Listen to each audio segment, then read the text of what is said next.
Rabotai, Parashat Vayetse, Yaakov, il est sorti, il est parti de chez lui, Metsouvé, par son père, par sa mère. Son père lui a dit d'aller trouver une épouse Kshera dans sa maison familiale, chez la famille d'Avraham Avinu. Sa mère lui a dit de fuir Esav. Et voilà que Yaakov, eh bien, sort pour aller chez Lavan. Et en chemin, il passe par le Har HaMoria. Et il ne fait pas une tefila là-bas. Il n'a pas prié, dit Rashi. Il est passé, il n'a pas prié, il a continué son chemin. Jusqu'à qu'il arrivait à Haran. Et là, il s'est dit, ah, comment je suis passé par l'endroit de la Kedat Yitzhak, l'endroit où mes pères ils ont prié et moi j'ai pas prié. Et Vaivga Bamakom, bah, il a rencontré Pitom l'endroit, dit Rashi, le Har HaMoria, Omer Ani dit Rashi, que le Har HaMoria Nekar Mimkomo, il s'est détaché de son endroit pour venir à ses pieds. Dès qu'il a pensé, ah, je rebrousse chemin, je retourne au Har HaMoria, et bien l'endroit est venu à ses pieds. Et à ce moment-là, lui-même, il a pu faire une tefila, il a instauré la tefila de Harvit. Yaakov avec nous, on apprend de ce pasouk, dit la Gemara dans Brachot. Et Vayalen Sham, après avoir prié, eh bien, il s'est endormi là-bas, sur une pierre, sur plusieurs pierres. Au départ, c'était plusieurs pierres. Après, il y a eu un es qu'elles sont devenues une seule pierre. Siman, qu'il allait engendrer tous les Shvatim d'Israël, qui seraient un et unique peuple, un peuple unique. Et il s'est endormi. Il s'est endormi là-bas. Il s'est endormi là-bas, dit Rashi, là-bas, mais pas les 14 dernières années où il ne s'était pas allongé. Il écrit Vaishka, comme il s'allongeait là-bas. Rashi dit pourquoi il s'allongeait là-bas? Bamakomaou. C'est superflu cette expression et ça vient d'apprendre qu'il s'allongeait là-bas. Mais 14 ans auparavant, puisque depuis qu'il était parti de chez lui, il était passé par la yeshiva de Ever. Et là-bas pendant 14 ans, eh bien il ne s'est pas allongé une seule fois. Kaniré qui dormait un petit peu comme ça sur son coude, sur son stender ou sur sa table, et c'est tout, il s'était pas allongé. Mais là, eh bien il s'allongeait là-bas. Il a senti qu'Akadosh Borou voulait qu'il s'allonge là-bas. Surtout que Dirachi, eh bien le soleil s'est couché précipitamment avant son temps. Donc il a vu baiser un siman pour le soleil, il se couche 2 heures avant l'heure. Il a compris qu'Akadosh Borou voulait qu'il dorme ici. Et il s'allongeait, et il a vu, eh bien, Soulam, Mutzav, Artsa, Verosho, Magia, Shemaïma. Il a vu une échelle, l'échelle de Jacob est bien connue. Il a vu un Soulam dont les pieds étaient sur la terre et le haut de l'échelle montait jusqu'au ciel. Et voilà que pendant son rêve, eh bien, il voyait Akadosh Baruch Hu au-dessus de lui, Dirachi pour le protéger, et des malachim qui montaient et qui descendaient. Et Akadosh Baruch Hu lui fait d'aftachot et lui promet de le protéger. Et bien ça, c'est le précieux rêve de Yaakov, Mamash, un Gilou Nevoui, c'était Mamash une véritable prophétie qu'il a eue pendant ce rêve-là. Il y a plusieurs shélotes sur la paracha. Déjà, comment on mérite un tel rêve? On n'a pas vu un rêve exceptionnel comme ça pour Avraham et Yitzhak, et même Yaakov jusqu'à ce jour. La Torah ne raconte pas qu'il avait eu des gilouim extraordinaires. Et là, en arrivant à cet endroit, Bénès, en plus par une fitzat aderer, il a été zoré d'un tel gilouï. Comment on fait pour être zoré, nous aussi? Comme ça, le Midrash, il demande Midrash Rabbah, il y a un passouk de Teilim pour expliquer quel mérite il avait Yaakov pour avoir un tel gilouï. En plus, on peut demander aussi pourquoi c'était dans un contexte de Kfitzat Aderer. Akadosh Baruch Hu, il a attendu spécialement qu'il ait envie de retourner à Moria, que la montagne se déracine. Là-bas, il a fait la tefila de Harvit, et après, il a eu ce gilouï là. Donc, le contexte aussi, peut-être qu'il est révélateur de comment on peut mériter une telle kirva avec Akadosh Baruch Hu, une telle proximité. Akadosh Baruch Hu, pendant son rêve, Nitza Valav, il était sur lui, Mamash. De là, on apprend que la vod Merkava la Shrina. On apprend de là que nos patriarches étaient des chars pour la Shrina. On l'apprend de Yaakov Avinu parce qu'il a écrit Nitza Valav. Donc, comment on mérite une telle proximité? Mitzad Sheni, il y a un petit peu une contradiction. C'est que Akadosh Baruch Hu se révèle à lui dans un rêve. Et il y a un Rashi dans Parashat Balak qui rapporte que Akadosh Baruch Hu, il a plusieurs manières de se révéler. Parfois, il se réveille dans la journée, pareil, il se réveille dans la nuit. Parfois, il parle au prophète, parfois, il lui envoie un rêve. Et dit Rashi qu'on a trouvé les Avdil Alfa Avdalot, que pour les Goïm ou les Rechaïm, eh bien, Akadosh Baruch Hu se réveille dans des rêves, ou se réveille la nuit. Pas en plein jour, de façon révélée, je te parle de face à face. On voit pour Balak, que Balak, il a dit, écoutez, la nuit tombe, il a dit aux invités de Moab, qui étaient envoyés par Bilam. Bilam a dit aux Sarim de Balak et de Moab, écoutez, la nuit tombe, je vais voir ce qu'Hachem va me dire. Dit Rashi, tu vois que Bilam, il savait qu'il pouvait parler à Hachem que pendant la nuit, pendant qu'il dort. Parce que dit Rashi, Akadosh Baruch Hu se réveille pas à Bilam en plein jour de façon directe. Et là, pendant la nuit, dans un rêve de façon indirecte. Et pareil pour Lavan, quand il a eu un rêve et que Hachem l'a mis en garde de ne pas toucher à Yaakov, et bien c'était pendant la nuit également que Akadosh Baruch Hu s'est révélé à lui. Alors les rois c'est une stira, Aré Yaakov, on voit que eh bien, son mérite est grand, que Akadosh Baruch Hu lui promet de le protéger, de l'accompagner, une grande descendance. Et d'un autre côté, eh bien, on voit qu'il se révèle à lui dans un rêve pendant la nuit. A priori, c'est un petit peu eh bien, une tache d'encre, un petit peu contradictoire dans cette révélation. Pourquoi il a besoin d'un rêve, Yaakov? Il ne peut pas parler à Hachem directement, comme les prophètes de notre peuple. À part ça, Rabbi Yochanan dans le Midrash il cherche un petit peu à comprendre eh bien, l'interprétation de ce rêve. Et tous les rêves ont une interprétation, comme dit l'Agmara à la fin de Maseret Brachot. Et bien l'Agmara elle explique là-bas, chaque signe qu'on voit dans un rêve, eh bien, qu'est-ce qu'il signifie? L'Agmara, attention, elle précise bien que tous les rêves ne sont pas forcément eh bien, révélateurs, puisqu'il y a plusieurs malachim, il y a les malachim tovim, malachim raïm. Les malachim tovim ils montent le Emed, les malachim raïm ils montent eh bien, du sheker. Donc c'est pas sûr qu'on peut interpréter, mais il y a certains rêves, les rêves du matin, quand c'est pas après avoir mangé beaucoup et qu'on a fait un bon kriyat shema la mita, eh bien il y a certains rêves que on sait que, surtout quand c'est pas comme ça troublé et que c'est pas l'idée shindalet avec des mazikim, c'est pas un rêve où il y a du nezek dedans, eh bien lorsqu'on voit quelque chose dans son rêve, on peut l'interpréter, dit la Gemara dans Brachot. Et c'est 1/60 de la prophétie, le rêve. Alors, eh bien, tout le Midrash, tous les rabbinim dans le Midrash cherchent l'interprétation de ce rêve. Et Rabbi Yochanan, il vient et dit, écoute, il y a écrit Vaikat Yaakov Mishnato, il s'est réveillé de son sommeil, Altikra Shenato, et là, Mishnato. Il s'est réveillé de sa Mishnah. Ça, c'est étonnant.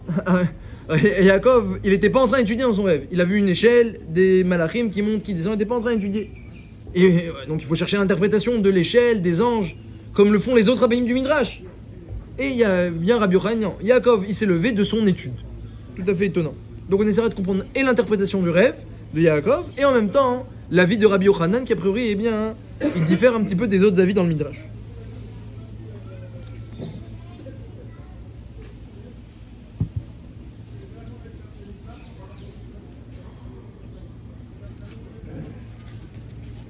Alors, le Midrash Rabbah, il rapporte, dans le chapitre 69, Piska Aleph, un passouk de Teilim pour expliquer comment Yaakov il a été zoché de ce gilouï. Il y a un passouk de Teilim, apparemment, que David Amelech aurait dit sur Yaakov Avinu. C'est quoi ce passouk-là?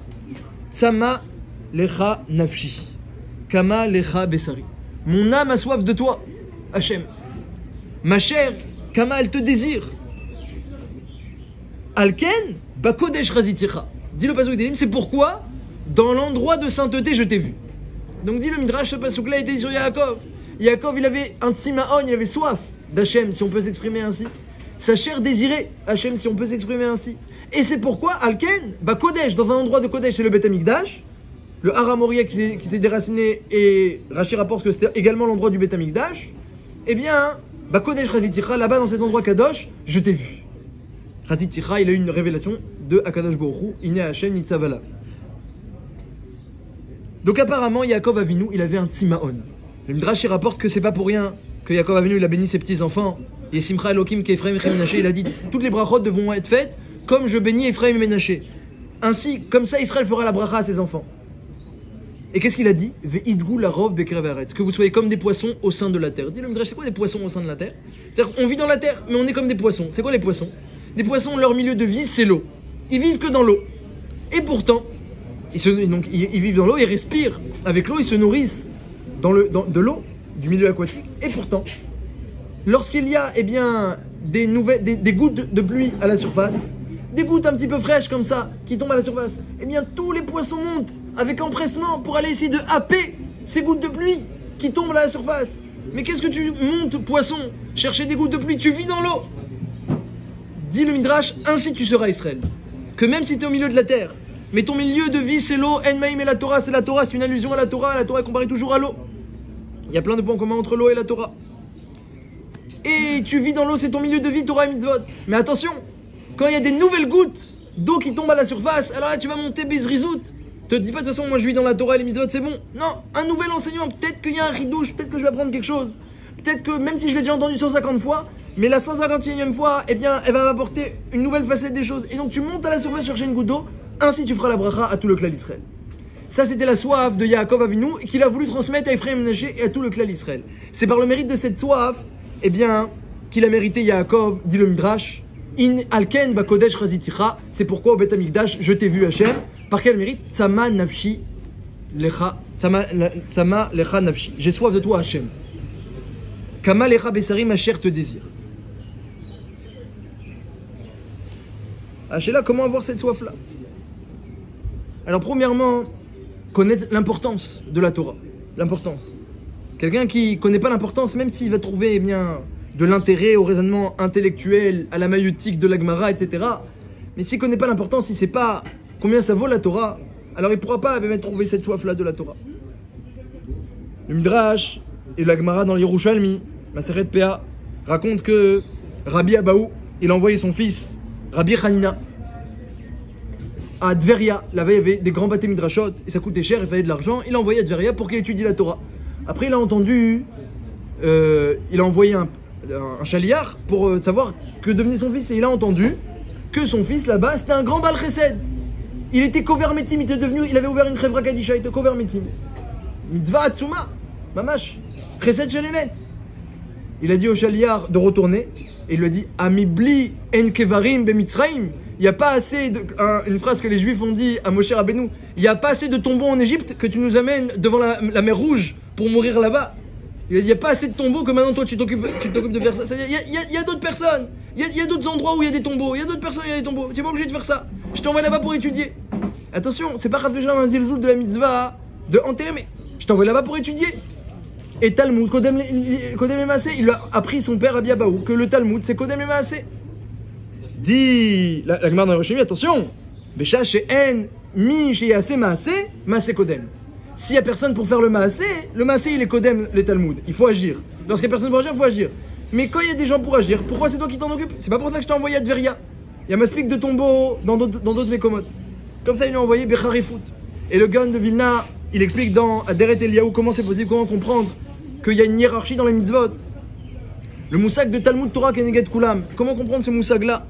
Que seulement lorsqu'on est obligé de s'interrompre, on s'interrompt. Quand on est obligé d'agir, on agit. Comment comprendre? Il dit que c'est très simple. Les mitzvot, elles sont très chashuvot. Elles sont très chashuvot. Mais quand tu as fini une mitzvah, t'en as fait une. T'en as fait une. Alors que chaque mot de Torah, kol mila ve mila, puisque la Torah fait partie des mitzvot, chez en laim shur, c'est une mitzvah bifnei atzma. Donc chaque mot que tu dis, et environ, tu peux dire en une minute 200 mots pour quelqu'un qui parle normalement. En une minute, il dit 200 mots. Donc tu as fini ta minute d'étude, tu as étudié une minute. Combien d'études? Une minute. Tu as dit 200 mots, et les 200 mots, 200 mitzvot. Si tu t'occupes d'enterrer des gens, combien de mitzvot t'as fait à la fin de la journée? 3, 4, 5, t'as pas fait 200 mitzvot. Mais c'est pas juste ça. C'est pas juste ça, dit le Gaon. C'est que Talmud Torah Keneget Kulam, ça veut dire quoi? Ça veut pas dire seulement En la Shiur. Il y a deux Mishnayot. La Mishnah Aleph, elle dit En la Shiur.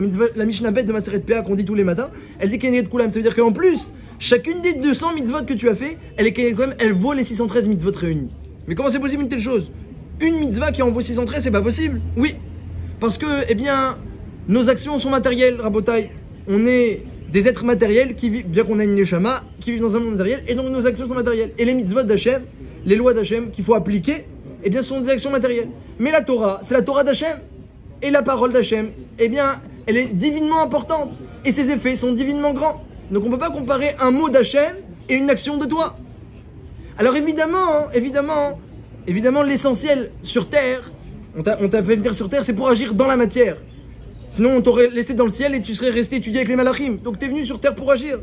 Mais une fois que tu as agi et que tu as fait Torah et mitzvot, que tu saches, eh bien mettre les choses à leur place. La Torah, c'est la Torah d'Hachem qui t'a donné en cadeau. Et les mitzvot, ce sont des mitzvot à toi.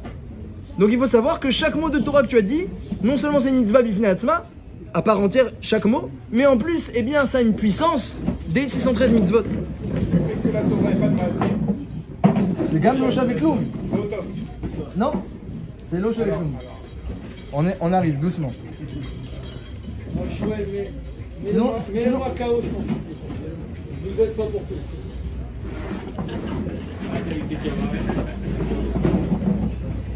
Parce qu'il ne faut pas d'abord passer par l'étude de la Torah pour faire des masim, pour donner une maout, une récidification doucha, mais pourquoi toujours mettre une sorte d'échelle de valeur? Parce qu'il y a quelque chose, c'est-à-dire que si tu fais effectivement la Torah, si tu fais tes masim avec dans la doucha, effectivement là, c'est dans le bon chemin. C'est ça qu'il y a quelque chose. Je vais te raconter ce qu'a dit l'Agmara dans Megillah, ce que dit le Shulchan Arour avec la Kushia du Maharshal. Et une fois que tu auras l'Agmara dans Megillah, le Shulchan Arour et le Maharshal, je pense que ça donnera une tmouna. L'Agmara dans le Megillah, elle raconte, elle dit que Mordechai, il était aouv, il était aimé de tous les sages d'Israël et de tous les juifs. Quand il y a eu la Xéra de Haman, eh bien, il était très rachouv, il leur donnait, on fait pas Pessar, on fait pas Pessar. Ils n'ont pas fait Pessar, ils ont fait des filotes et des taniot, alors que c'était le Seder. Imaginez ce que c'est pour des gens qui chaque année font le Seder, on fait pas le Seder, on mange pas la matzah, on fait pas le Seder. On écoute Mordechai, il a dit, Oh, Aval Besov à Megillah, c'est marqué, il était où? Il était Ratsou, il est Rov Echav. Au début de Megillah, ou dans Divrei Hayamim, c'est marqué que Mordechai, il était Rishon, il était un des plus Rachuvim de tout Israël. Et même aux yeux des rabbinim. Mais à la fin, c'est marqué, il était Ratsou, il est Rov Echav. Seulement la majorité des juifs l'aimaient. C'est qui cette minorité qui n'est pas Mordechai? À la fin de la Megillah, maintenant qu'il est devenu le second, Mishneh Lameler, et qu'il s'occupe du bien-être des juifs, qui ne peut ne pas aimer Mordechai? Impossible. Dit l'Agmara de Megillah, il a baissé dans l'estime de Chachamim. Normal, il est en galoute. Il a baissé dans l'estime de Chachamim qui était aussi en Galout, là-bas à Bavel et en Perse. Pourquoi il a baissé dans l'estime de Chachamim? Qu'est-ce qu'il a fait? Il a rien fait de mal. Mais il était plus au sec Batora. Il était plus au sec Batora, mais il était au sec Be'atzalat Nefashat. Il a sauvé les vies du clan Israël. Dit l'Agmara, Mikanataroé, chez Gadol Talmud Torah, Miatzalat Nefashot. Ad Kedekar que le marchal il demande en jour il est possèque. Traduction, plus grand est le mérite de étudier la Torah que de sauver une vie. C'est-à-dire que quand tu as fini ta journée, tu étudies la Torah, tu rentres à la maison, qu'est-ce que ça fait aujourd'hui? Tu étudies la Torah. Le lendemain tu rentres à la maison, aujourd'hui il y a quelqu'un, il était en train de mourir, je l'ai sauvé la vie. Alors voilà, ta femme elle devrait dire ah bof, t'as pas eu le même mérite qu'hier. Et la ta'ana des Chachamim, c'est que Mordechai qui était obligé de faire ce qu'il devait faire, Baro. Mais si Akash Baruch Hu, il a choisi pour s'occuper. On n'a pas dit qu'il y a une erreur quelque part. Si Akash Baruch Hu, il a choisi, il t'a choisi toi. Si il t'a choisi toi pour sauver des vies plutôt que pour étudier, il y a une ta'ana. C'est que tu n'es plus dans les Rishonim. Attention, il était à Dain Khashou. Mais il était plus dans les Rishonim. Il était dans le Divrei Hayamim, il apparaît en 6e ou en 7e position. Il était plus dans les Rishonim. Il était plus le plus Khashouf d'Israël. Parce que quelqu'un qui est méritant, Akash Baruch Hu lui permet d'étudier. Quelqu'un qui ne peut pas étudier, mais il doit, même s'il est obligé de faire ce qu'il fait, et qu'il est tzaddik gamour, et que Olam Haba, il aura son mérite, mais il devrait faire Cheshbon Nefesh. Pourquoi Akash Baruch Hu ne me donne pas les plus grandes mitzvot? Alors le Maharshal, il demande sur le Shulchan Arour, il dit, Shulchan Arour, il est possèque, que quand il y a un ma'ot, il y a de l'argent qui est réservé pour le Limud à Torah, Shulchan Arour, il est possèque que tu peux prendre cet argent, et tu peux aller avec ça sauver des vies. Alors le Maharshal, il demande, si tu as de l'argent qui est réservé pour l'étude de la Torah, pourquoi tu peux l'utiliser pour sauver des vies? Arrête, tu es Mechalel, la Gdusha de l'argent. C'est de l'argent qui est réservé pour la Torah. Toi, tu vas sauver des vies avec. Comme ça, demande le Maharshal, il reste en question. Mais le Taz, il dit que c'est pas une couchée du tout, la couchée du Maharshal. Parce que Varour, que l'argent qui est réservé pour l'étude de la Torah, il est plus kadosh que l'argent qui est réservé pour sauver des vies. Comme quelqu'un, comme Mordechai, que quand il était réservé pour la Torah, comme avant l'histoire d'Aman, et qu'il étudiait avec les Tinokot Shel Bet Rabban, et avec ses Chaverim, il était plus rachouf qu'après, quand il était réservé pour Atzat Nefashot. Varour, que l'argent est plus kadosh. Mais une fois qu'arrive devant toi un Pikuach Nefesh, on a le droit d'être Mechalel, la Gdusha de l'argent. De même qu'on peut être Mechalel Shabbat pour sauver des vies, on pourrait être Mechalel, la Gdusha de l'argent qui est réservé pour la Torah pour sauver des vies. Donc c'est pas une kusha. Mais Nafkamina, que s'il n'y a pas encore eu de cas de sauvetage qui s'est présenté, tu n'as pas le droit de prendre l'argent et de le mettre de côté pour autre chose. C'est réservé pour la Torah, on peut pas le réserver pour quelque chose qui est moins kadosh. Ça nous montre, je vais vous raconter une histoire. Il y avait, pour être mamriche un petit peu, un de mes rabbanim, lorsque j'étais à l'Yeshivat Mir, c'est le gendre du Rosh Yeshiva de Getzed.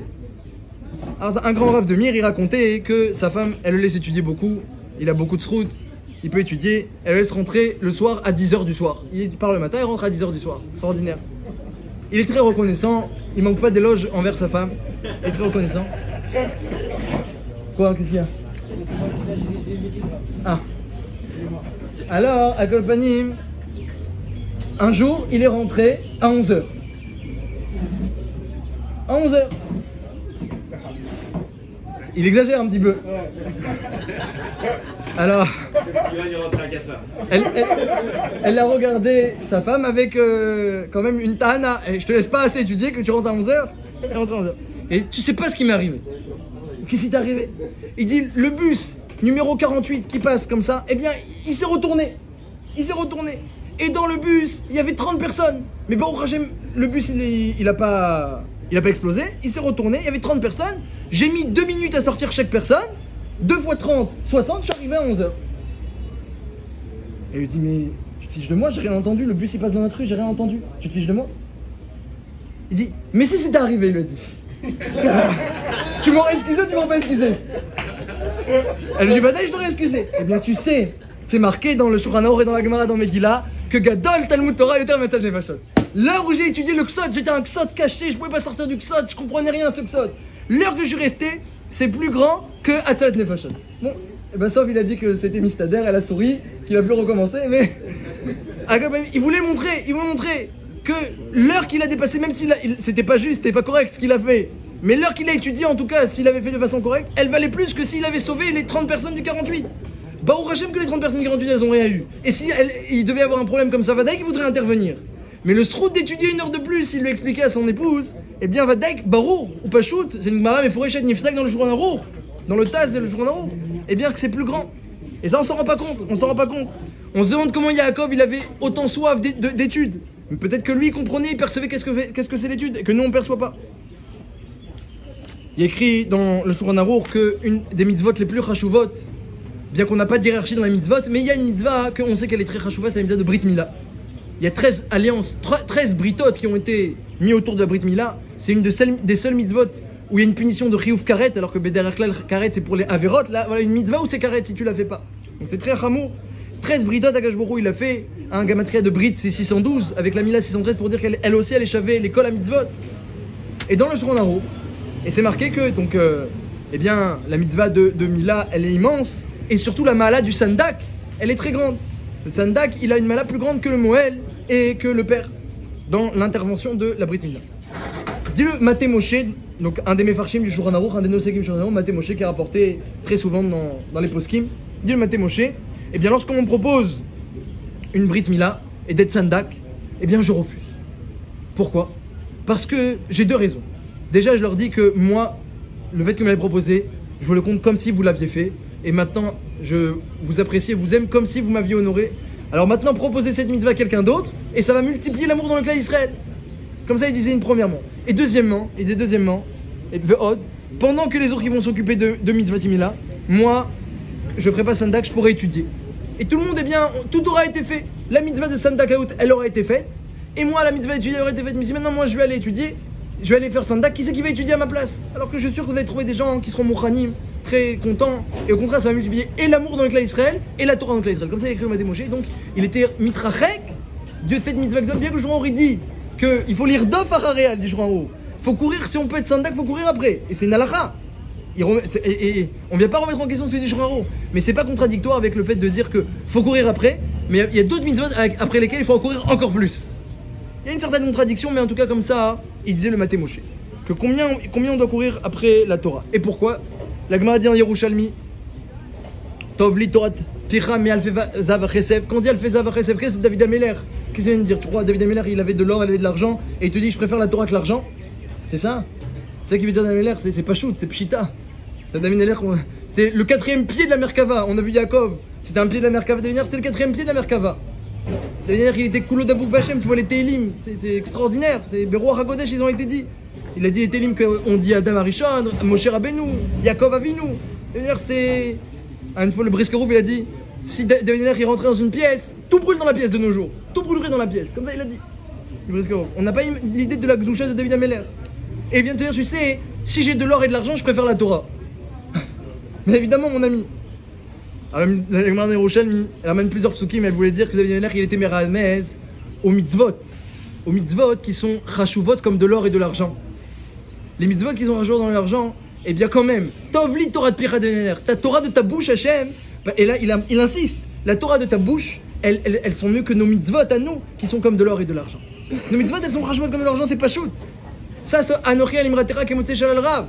Les mitzvot, elles valent des trésors. Mais la Torah de ta bouche, il dit David Ameller, c'est jamais plus que l'or et de l'argent. Plus que les mitzvot, qui sont comme de l'or et de l'argent. Ça, c'était aussi la perception, eh bien, de David Ameller. Une autre histoire, je vais raconter, de Rav Kaplan, toujours le même Rav. Le même Rav. J'écoute, je suis là, j'ai les commentaires à côté. Alors, il y a donc le Rav Kaplan, toujours le même Rav, le gendre du Rosh Hashanah de Getzed. Il a raconté une histoire que, eh bien, il avait un ami qui était un grand, comme ça, businessman dans les affaires, quelqu'un que... Mais attention, honnête, droit et qui aime la Torah, mais dans les affaires. Et lui, quand il était jeune, il aimait que étudier, et son ami, il était plus dans les affaires. Et il a dit un machal. Parce qu'au début, il nous a raconté l'histoire, après, il nous a avoué que c'était pas une histoire vraie, qu'il a raconté seulement pour le machal. Donc, moi, je vous dis tout de suite, c'était un machal. Il a dit, eh bien, si je gagnais au loto, si ça m'arrivait de jouer au loto, et que je gagnais, eh bien, le gros lot. Il a dit comme ça. Imaginez que j'achète un ticket et je dis voilà, à Hachem, si je perds, alors je perds. Mais si je gagne, 100% de l'argent, je remonte toutes les yeshivot en Israël, aux États-Unis, parce que c'est un rave qui vient des États-Unis. Je nourris tous les avrichim, les bachurim avec le gros lot, je m'occupe que des choses, 100% de la somme, pas un franc pour moi, tout pour la Torah. Et imaginez que je gagne, Bémet. Imaginez que je gagne. Mais imaginez que quand je vais chercher l'argent, je rencontre mon ami. Hein, on est tout le temps ensemble, je le rencontre. Et il va me dire, mais alors où tu vas? J'ai gagné le gros lot. Et alors qu'est-ce que tu vas faire avec cet argent? Eh bien je vais remonter le monde des yeshivot. Je vais nourrir les bachurim, les avrichim, et acheter des sfarim, et ouvrir des yeshivot, et des kolelim, et des séminarim, etc. Et le copain, il va lui dire, mais attends, mais toi tu sais pas faire ça. Tu sais pas faire ça. Moi je sais. Toi tu sais pas bien faire ça. Et même si tu sais, mais toi tu sais étudier. Tu sais bien étudier. Alors donne-moi tout l'argent. Moi je remonte tout le monde des yeshivot.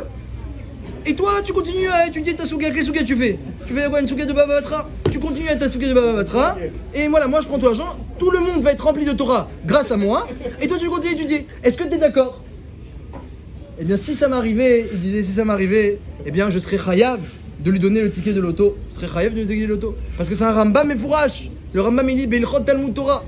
Une mitzvah qui peut être accomplie par quelqu'un d'autre. Et que toi, qui te permet à toi de continuer à étudier. Et l'autre il peut la faire à ta place, tu n'as pas le droit d'aller la faire, dit le Rambam. C'est bitul Torah, tu n'as pas le droit de la faire. Tout le éther, et c'est une Gemara dans Chagiga Mefureshet. Tout le éther d'aller faire une mitzvah, c'est seulement quand le maasé peut pas être fait par quelqu'un d'autre. Mais si tu vois que le maasé peut être fait par quelqu'un d'autre, et que là quelqu'un se propose, et il est apte et il est honnête, alors tu n'as pas le droit d'interrompre. Elle a dit quoi? Mais quoi? Mais le monde de la Torah, le monde entier sera rempli de Torah grâce à lui, pas grâce à moi. Comment c'est possible? Et moi je continue comme ma petite souga de Baba Batra. Je vois de là, disait-il, je vois de là. Si cette histoire elle avait été vraie, je l'aurais vu encore mieux. Mais si, même si elle n'est pas vraie, je vois de là que ma petite souga que je suis en train de faire, elle est plus importante aux yeux d'Hachem que si je remplissais le monde entier de Torah. Si j'avais cette possibilité-là de remplir le monde entier de Torah, pourtant, quelle route immense, oui. Mais à Daïn, quand tu vas prononcer toi les mots de la Torah, tu vas accomplir ce qu'Hachem attend de toi. C'est vrai que, eh bien, aider les autres à étudier, c'est une grande mitzvah, c'est baro. Et Hachem, il attend des autres ce travail-là. Mais qu'est-ce qu'il attend de toi avant tout? C'est que tu arrives à étudier. Voilà, chacun il a. Ouais. C'est toujours comme ça, c'est toujours comme ça. Akadosh Baruch Hu, il n'a laissé le libre arbitre qu'à toi. Tu n'as pas trop de possibilités, disait le Chazon Ish, d'influer sur le libre arbitre des autres. C'est très limité d'influer sur le libre arbitre des autres. Il dit maximum par la tefila. La mata qui va être ensemble, monter ensemble. Et la chorma de l'homme, c'est de comprendre. La chorma de l'homme, bien que l'homme n'a été créé que pour servir les autres, comme dit le Nefesh Harim dans l'introduction, comme son fils disait en tout cas au nom de son père, c'est évident, et que le monde il tient sur 3 grands piliers dont le chesed, et que c'est indispensable, et que c'est aussi, comme tu as dit, la matara. Mais ce que l'homme il doit comprendre, c'est que le meilleur moyen d'influer à l'extérieur, c'est d'être construit à l'intérieur. Tant que tu n'es pas parfait à l'intérieur, eh bien ton influence à l'extérieur, elle est limitée. Et donc tu peux faire tout ce que tu veux, mais tu n'arriveras pas à la shlemout. La shlemout, elle vient de l'intérieur. La nekudat bechira, elle est dans ton cœur, au plus profond de ton cœur. Là, il y a le nekudat bechira. Là, il y a le fond de ta personne. Là, il y a ton da'at. Lorsque l'homme il arrive à cette perfection intérieure, et ça doit être passé par l'étude de la Torah, parce que c'est la parole d'Hachem. Parce que c'est qu'un passage de la Torah, alors, que ça va toute la vie. À un moment donné, il faut bien qu'on ressorte ce qu'on a rentré. Encore une fois, tu manqueras pas d'occasion où tu es obligé de t'interrompre et que l'action ne peut être faite que par toi-même. Il en manque pas. Tous les jours, tu as des occasions de faire des mitzvot et tu es obligé d'aller travailler. Et comment on va le voir tout de suite, ça fait partie de la Vodat Hashem d'aller travailler. Encore, Berega Achad, je vais parler maintenant du travail. Mais ce que l'homme il doit comprendre, c'est que son perfectionnement intérieur.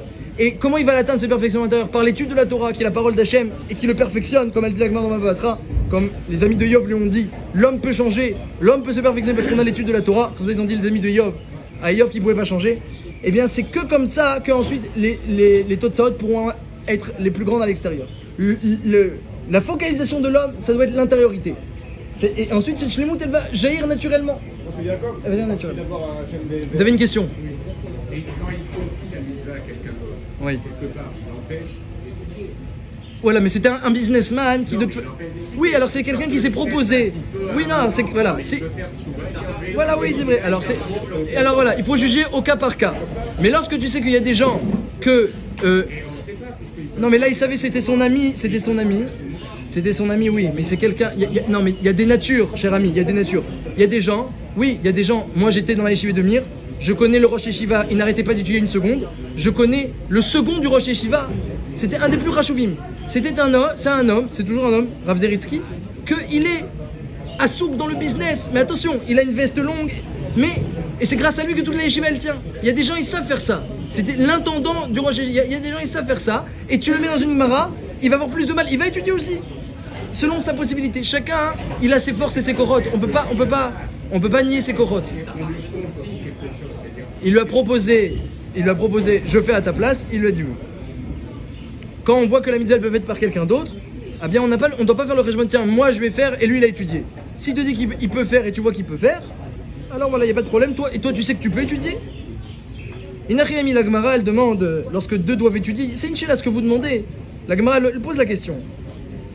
Dans quelle mesure on doit imaginer qu'on a une somme d'argent et que par exemple il y a le père et le fils, et il n'y a qu'un qui peut partir à la yeshiva. La Gemara elle pose cette question. Et la Gemara elle dit, celui qui est le plus affûté, entre le père et le fils, il va à la yeshiva. Le père il a envoyé son fils dans la Gemara, j'ai oublié les noms des rabbanim, il y a relève que c'était Rabbi Abaou, mais j'ai oublié, je suis pas sûr à 100%. Il a envoyé son fils, ils lui ont dit qu'il n'était pas à Kolkar Moutsar, il l'a rappelé à la maison et lui il est parti. Donc il y a un rejbon comme vous dites, Maintenant parlons du travail. Il y a un roche extraordinaire qui nous montre à quel point cette Torah qui est si importante, eh bien, elle est accessible à n'importe qui.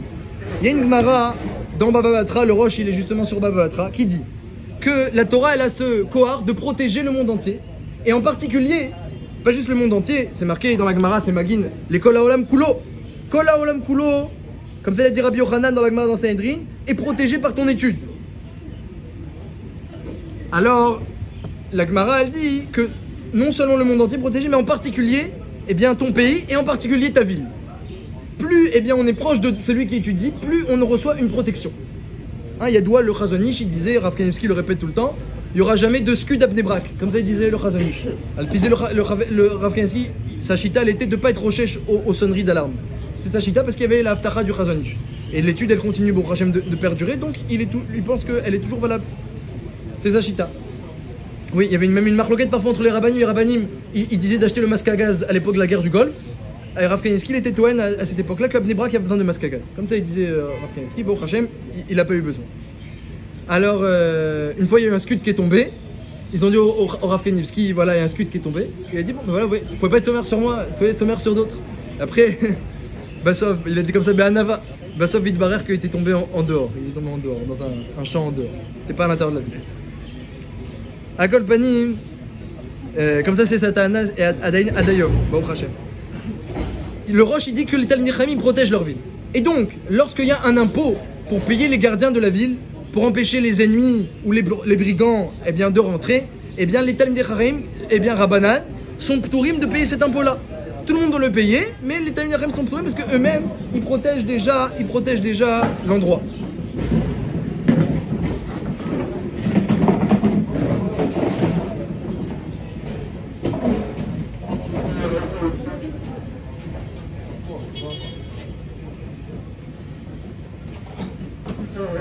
Je reprends le cours de la semaine dernière. Vous disiez qu'il y a il a reçu la bracha Megashmit.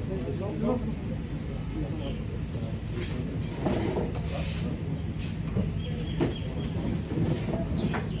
Il a reçu la bracha Megashmit. Finalement, c'est une plana que Rivka a souhaité pour son fils. Comme on a expliqué, c'est parce qu'il n'y avait pas le choix. Quand il n'y a pas le choix, il faut agir. Alors, eh bien le Roche ramène là-bas, le Roche demande, mais alors attention, on doit faire payer tous les gens de la ville, mais les Talmidei Chachamim sont dispensés de payer. Mais qui sont les Talmidei Chachamim qui sont appelés Rabbanan et qui sont pas? Comment on va savoir nous? Nous on est gardien de la ville, on est chef des impôts, on veut savoir à qui on prend pas, comment on sait reconnaître. Comme ça le Roche il demande. Une bonne chose, la Gemara elle dit pas comment reconnaître. Il dit quelque chose d'extraordinaire le Roche. Regardez combien ça peut nous concerner à chacun d'un côté ou de l'autre. C'est terrifiant. On ne sait pas qui sont les érudits ici. On ne sait pas.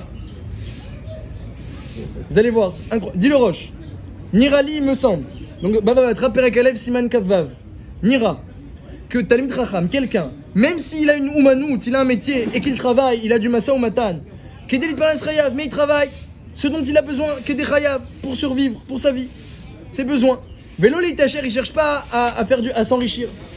Ou Bechol Sha'ach ou Panouille, et dès que maintenant il se libère de son travail, eh bien, Mechazer al-Divret Torah, tout de suite il retourne à l'étude. Vélomed Divret Torah, ou Anikra Torato Manuto, c'est quelqu'un qui s'appelle Talmid Chacham Torato Manuto, son métier c'est la Torah, il n'a pas un statut de quelqu'un qui travaille, il a un statut d'érudit. Et dit Rav Gershon, le Rosh Yeshiva de Ponyovitch, que c'est dans les deux sens, que si quelqu'un il n'a pas de travail, il a un frère, Kolel, mais il n'a pas de travail, mais lorsqu'il a du temps pour étudier, il n'étudie pas forcément. Il fait autre chose parfois, bien qu'il est au collège, mais parfois il fait autre chose. Dire Rav Gershon, on voit du Roche qu'il n'aura pas un statut d'Elmcham, il devra payer l'impôt pour protéger la ville. Alors que l'autre, Baal Baït, qu'il étudie que 2 heures ou 3 heures par jour, rien du tout par rapport à. Mais attention, il travaille le minimum qu'il peut, mais voilà, il est bloqué, il n'a pas le choix, il travaille le minimum qu'il peut. Moins, il sera viré, il n'aura pas de métier. Il n'aura pas qu'à des chayav, il travaille pour subvenir ses besoins, il ne travaille pas pour s'enrichir et ramasser de l'argent. Et dès qu'il est libre, il retourne à l'étude. Roser al Divret Torah. Eh bien, lui, il aura un statut d'Emchacham, lui sera pas tour de payer l'impôt pour protéger la ville. Regardez qui s'appelle Talmid Chacham, qui s'appelle Rabbanan et qui ne s'appelle pas. C'est une question de volonté. C'est quelqu'un, il a la volonté, il comprend c'est quoi la chashivut de la Torah. Et donc, il acquiert un kesher avec elle qui est permanent. Même s'il étudie 1 heure par jour, même une demi-heure par jour. Mais le reste, Bémet, il peut pas. Bémet, il peut pas. Il fait le maasek chez Terla Asot. Il agit parce qu'il n'a pas le choix. Eh bien, il a un statut Talmid Chacham. Parce qu'il accomplit comme il faut, eh bien, la bonne proportion entre l'étude et l'action, qui n'est pas une proportion quantitative, mais qualitative. Alors que l'autre qui étudie toute la journée, mais des fois il a 1 heure, une demi-heure, et il prend un journal, il fait autre chose. Eh bien, lui, il n'a pas un statut Talmid Chacham. Une fois, il y avait Rav Kanievski, Raphaim Shlita, qui lisait un journal. Et son père, à la vache le stapler, il l'a vu. Elle est partie voir la rabbinite Kanievski, la mère de Rav Kanievski. Pas la rabbinite Kanievski connue, mais la femme du stapler. Il est parti voir sa femme, il lui dit écoute, je suis inquiet. Chaim, je le vois, il lit le journal. Il finissait le chasse Bavli Yerushalmi chaque année, hein, déjà. Mais le stapler était inquiet, il lit le journal. Sa femme me dit écoute, t'as raison, je vais voir ce qui se passe. Elle s'est renseignée un petit peu, elle discutait avec lui. Et comme il venait de se marier, il était en Shana Rishona, eh bien, il n'arrivait pas à discuter avec son épouse comme il fallait. La rabbinite Kanievski, à la vache, Aléa Shalom, connue. Il n'arrivait pas à discuter avec elle, il n'avait pas de sujet de conversation. Alors il s'est dit, je vais prendre un petit peu le journal Yated, le journal religieux, et comme ça on aura des sujets de conversation, et je pourrais la réjouir avec des mots gentils et des discussions, comme c'est nécessaire, surtout en Shana Rishona. Alors quand la rabbinite a rapporté ça au stapler, il a dit, Vadaï, c'est Maaseh chez Tzarir Lasot. C'est ça qu'il a bien fait. Là, il a une mitzvah de lire le journal. Il savait pas que ça existait le stapler, il avait pas pensé qu'il y a une mitzvah de lire le journal. Là, dans ce cas-là, Vadaï, il y a une mitzvah de lire le journal.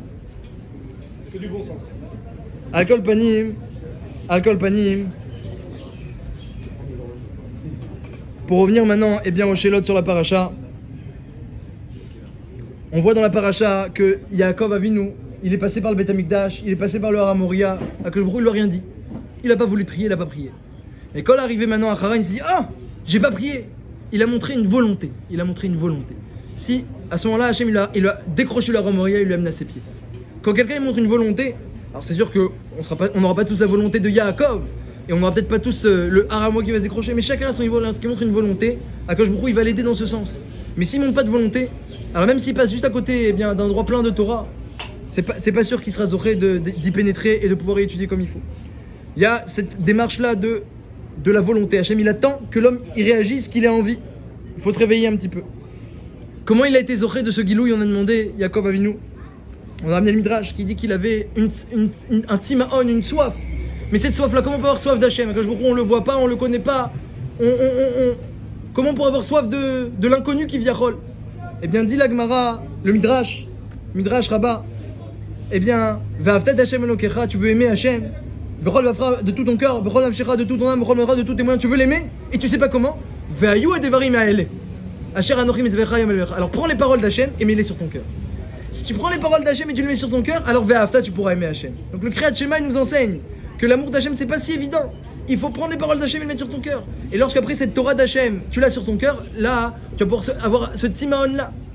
Comme David Améler qui disait qu'il avait soif d'Akadosh Baruch Hu. Et Yaakov aussi, parce que David Améler, eh bien, il était tout le temps plongé dans la Torah. Comme la Gemara d'Ambarod, elle dit, il dormait 60 respirations, il se levait à Chatzot, il étudiait comme un lion toute la nuit. Et il disait, regarde les autres rois, qu'est-ce qu'ils font? Ils mangent, ils boivent, ils se reposent, et moi je vais que étudier la Torah.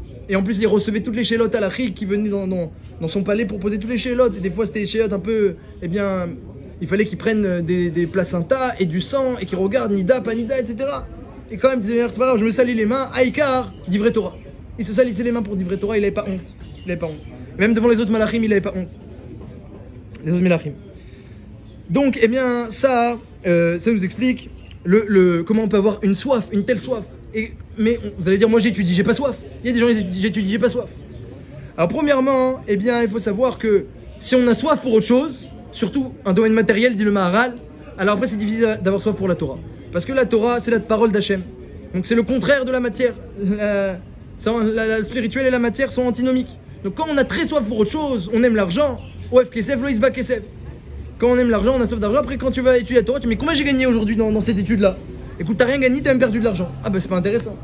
Donc eh bien, il va falloir un petit peu changer un petit peu sa hiérarchie justement. Sa hiérarchie, savoir créer cette chashivut de la Torah, ce kavod de la Torah, cette chashivut pour ensuite avoir soif d'études. La Gemara elle dit Oef kesef, lo isba kesef, c'est qui? C'est Moshe Rabbeinu. Comme ça dit la Gemara dans ma cote. Il aime l'argent, il sera jamais d'argent. C'est Moshe Rabbeinu. Pourquoi? Parce que Moshe Rabbeinu, il voyait dans chaque mot de Torah comme de l'argent. Donc il ne pouvait pas se rassasier. Il étudiait tout le temps. Plus d'argent, plus d'argent, plus d'argent. On a ce couard-là. Un homme qui est contact avec l'argent, il connaît cette attirance pour l'argent. Moi je connais pas, mais la Gemara apparemment dit que ça existe. Quelqu'un qui a soif d'argent et encore plus, sans limite. Apparemment, Yesh Kazé Davar. Et bien, si Yesh Kazé Davar, il faut savoir que dans la Torah aussi, Yesh Kazé Davar. Que quand tu avances, après c'est sans limite. Plus on avance, plus on grandit dans la Torah, on le voit, encore plus on a soif. Encore plus on a envie de se construire, de se parfaire. Plus quelqu'un, c'est ce que dit la Gemara. La Gemara dit, qui a soif de Torah? Un cli malé. Un cli qui est plein, quelqu'un qui est plein de Torah, il a envie d'étudier encore plus. Mais quelqu'un qui est réel, il n'a pas envie. Si tu vois quelqu'un qui dit, la Torah, c'est qu'il n'en a pas. Si tu vois quelqu'un qui est très envie d'étudier, c'est qu'il en a. Le contraire de la gashmiout, le contraire de la matière, que quand tu as un verre plein, il peut plus contenir et un verre vide, il peut contenir. Dans la Torah, c'est le contraire, dit la Gemara dans Brachot. Donc, eh bien, ce goût de la Torah, il vient lorsqu'on connaît son importance, il vient lorsqu'on se détache un petit peu de la matière et qu'on change un petit peu, eh bien, ses priorités. Et il vient aussi lorsqu'on a une étude qui nous correspond, qui nous convient. Chacun, il doit réfléchir, quels sont les sujets que j'aime étudier, qui m'intéressent. Yaakov Avinu, pendant 14 ans, il n'a pas dormi. Oui. Pourquoi les 60 premières années de sa vie, avant d'arriver dans le Beth Midrash de Héver, il dormait? Il n'y a pas écrit qu'il n'a pas dormi toute sa vie. Yaakov, depuis qu'il était petit, Ishtam Yoshev Olim, depuis qu'il avait 13 ans, il est entré à Yeshiva. Ishtam Yoshev Olim, il faisait que étudier. Mais on n'a pas vu, sauf ces 14 ans qui ont précédé le rêve extraordinaire, on n'a pas vu qu'il dormait pas. Il dormait. Et les 14 dernières années, il dormait pas. Qu'est-ce qui s'est passé? Comment il a réussi à atteindre ce niveau? Il n'a plus besoin maintenant de s'allonger, il dort sur son coude et c'est tout. Eh bien parce qu'il savait qu'il devait aller chez Lavan maintenant. Et en face de Lavan, eh bien, combien il pourrait étudier? Pourquoi aller chez Lavan? Sa mère lui a ordonné maintenant. Il devait se marier, son père et sa mère lui a ordonné. Il ne sait pas comment ça va se passer là-bas. Il sait que Lavan, c'est un rusé, c'est un ramaille. Et je vais devoir travailler pour lui. Peut-être que ça a créé chez Yaakov une envie d'étudier, puisqu'il va s'éloigner un petit peu, une envie d'étudier extraordinaire.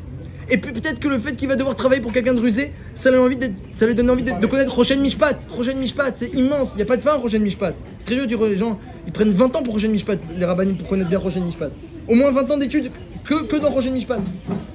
Peut-être que Yaakov, c'est ça qu'il voulait. Donc chacun, il doit trouver bien, une ambition dans la Torah, un goût. Voilà, ça, cette Gemara, je l'aime bien. Ce sujet, je l'aime bien. Ce Rav, je l'aime bien. Et après, il faut remuer ciel et terre pour pouvoir étudier ce sujet-là et approfondir et grandir dans l'étude. Trouver quelque chose qui nous parle. Et Béhémet, le Midrash, il dit l'interprétation du rêve, Soulam, c'est Gamatria Sinaï. Soulam, c'est Sinaï, c'est la même Gamatria. Le Sinaï, il était en bas, il y avait un Esh qui était Boer ad Hashamaim, comme ça c'est marqué dans Parashat Yitro. Le Sinaï, il brûlait jusqu'au Shamaim, comme le Soulam qui est en bas, Mutsavartsa, Verosho Magia Shamaima. Donc, et les malachim qui montent et qui descendent, dit le Midrash, c'est Moshe Aaron qui montait et qui descendait sans cesse du Sinaï pour enseigner la Torah. Et donc Yaakov, en fait, eh bien, Akadosh Baruch Hu lui a dit, voilà, par ton étude, et surtout cette étude, cette dernière étude intensive de 14 ans, par ton étude, tu mérites cette révélation-là. Vois comment ton étude, elle monte jusqu'au ciel. Et comment les brachot, elles redescendent. Malachim olim veyordim. Comme ça dit le Midrash également, que l'étude, elle monte et les brachot, elles redescendent. La tfila, elle monte et ensuite elle est exaucée. Tout ça par le mérite, eh bien, de cette soif de Yaakov Avinu. Ça, c'est l'interprétation du rêve.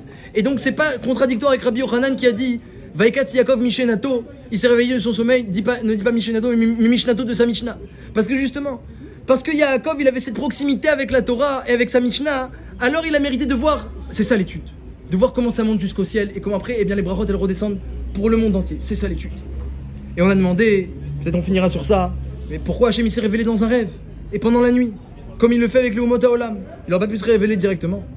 Et bien justement, Rabbi Yochanan, il dit, il s'est réveillé de sa Mishnah. Il veut nous montrer par là comme ça, que c'est vrai que de façon générale, une révélation au tzadikim, elle est faite en journée, elle est faite directement, il n'y a pas besoin de passer par un rêve et pendant la nuit. Mais la révélation de Yaakov, qui était beaucoup plus grande que d'autres révélations, on n'a pas vu ça chez les autres avot. Et les promesses aussi, elles étaient magnifiques. Eh bien, il a mérité par cette soif qu'il avait dans la Torah. Ishtam Yoshev Oalim, Tava Ulpan, il dit le Targum. Il désirait l'étude, cette soif qu'il avait dans la Torah. Tava Ulpan, il voulait étudier. Et alors, eh bien, il voulait tellement étudier Yaakov Avinu, dit Rabbi Yochanan, que même quand il dormait, il pensait encore à l'étude. Et quand il se réveillait, il pensait encore à l'étude. À quoi on pense nous quand on va dormir? C'est pas forcément kadosh, c'est pas forcément élevé. Des fois c'est profane, des fois c'est rien du tout. Ah, j'ai très envie de dormir et on s'endort comme ça. Et après, ben, l'esprit, il vagabonde, il diverge. Des fois, on fait même pas des bons rêves. Yaakov Avinu, il avait un lien avec la Torah, avec l'étude, que quand il se couchait, il avait encore sa Mishnah dans sa tête. Il s'endormait avec sa Mishnah. Et bah du coup, il se réveillait aussi avec sa Mishnah. Et du coup, même pendant le sommeil, l'esprit continue à fonctionner pendant le sommeil. Eh bien, il en rêvait de sa Mishnah. Et donc Hachem, il s'est révélé à lui, Dafka dans un rêve, Dafka pour lui, pour le montrer. Regarde, ta proximité avec la Torah, elle est telle que même quand tu rêves, même quand tu dors, la Torah, elle est avec toi. Ça, c'est la shlemut, la perfection de Yaakov. Yaakov, on l'appelle shelemta, l'homme parfait, l'homme intègre. Que son lien avec la Torah, il est indéfectible, il est permanent. Et ensuite, eh bien, un homme comme ça, même quand il va agir, même lorsqu'il va devoir agir, mais il est toujours cachour à Hachem, il est toujours cachour à la Torah, il n'est jamais déconnecté. L'action ne le gêne en rien.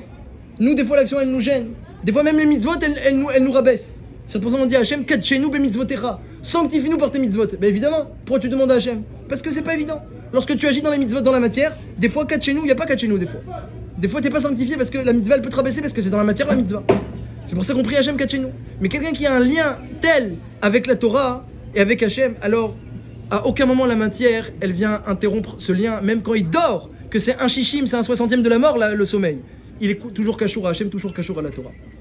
Ça, c'est eh bien la grandeur de Yaakov Avinu. Et nous dit le Roche, c'est pas que pour les gens qui sont au kollel, ça. C'est même pour quelqu'un qui travaille, et même s'il travaille le rov de sa journée. Mais si chaque instant où il peut étudier, il a ce kécher avec la Torah, alors il a un digne de Talmid Chacham, il ressemble à Yaakov Avinu, il protège sa ville, son pays et le monde entier.